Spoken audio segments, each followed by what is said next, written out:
ওরে দুর্গন্ধ বেরোচ্ছে। আমার মনে হয় আপনি সিকিউরিটি গার্ডকে ঘুষ দিয়েছেন, তাই জন্য আপনাকে ভেতরে আসতে দিয়েছে। ব্যাস ম্যাডাম ব্যাস, এতটাও খারাপ সময় আসে নাই আমার যে এখন আমার বিয়ার জন্য অন্য লোকের ঘুষ দিয়ে ঢুকতে হবে। এই চুপ করো তো, অনেক হয়েছে। তোকে যেরকম দেখতে না, তোকে কোনো মেয়ে বিয়েই করবে না। জানি না আমার বাবা কি দেখে তোকে পছন্দ করলো, আমার তো ভালোই লাগছে না। এ যা এখান থেকে। একটু আগে তুমি আমারে কইতাছিলা না যে আমি ওর লগে কেন তুই তুকারি কইরা কথা কইতাছি, তুমি কারোর লগে তুই কইরা কথা কও না। এখন দেখো তুমি প্রত্যেকটা কথায় আমারে তুই তুকারি করতেছো।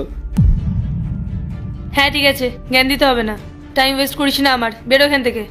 তোমার আমারে একটুও পছন্দ হয় নাই? তুমি আমারে বিয়া করবা না? একদমই না।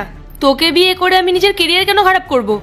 আমার বাবা তো বলেছিল তুই নাকি অনেক বড় কোম্পানির মালিক।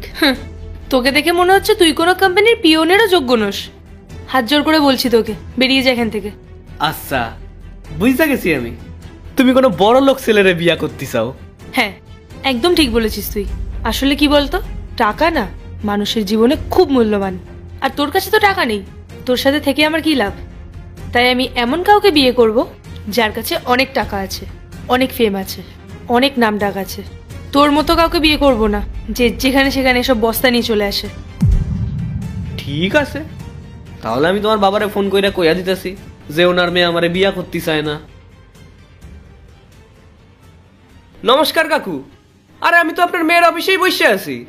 আপনার মেয়ে কইতাছে ওনার নাকি আমারে পছন্দ না। হ্যাঁ ঠিক আছে, নিন কথা কন, নিন আপনার বাবা কথা কইবে। হ্যাঁ বাবা। আচ্ছা এক্সকিউজ মি, আমি একটু আসছি।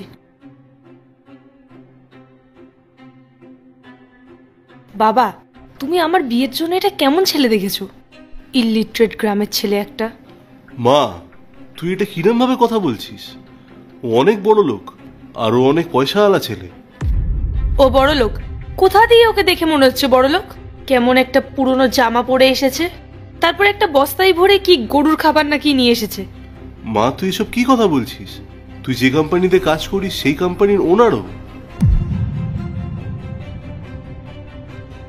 হোয়াট? মানে বাবা তুমি বলতে চাইছো আমি যেই কোম্পানিতে কাজ করি এই কোম্পানিটা ওনার? হ্যাঁ মা, কে বলবে ওনার বছরে 200 কোটি টাকা টার্নওভার আছে। তাহলে বাবা তুমি আমাকে এসব কথা আগে বলনি কেন? আরে আমি তো তোকে এগুলো বলতেই চেয়েছিলাম, কিন্তু ও তোকে এগুলো বলতে বারণ করেছিল, তাই বলিনি। জানি না কেন। ঠিক আছে বাবা, আমি তোমার সাথে পরে কথা বলছি।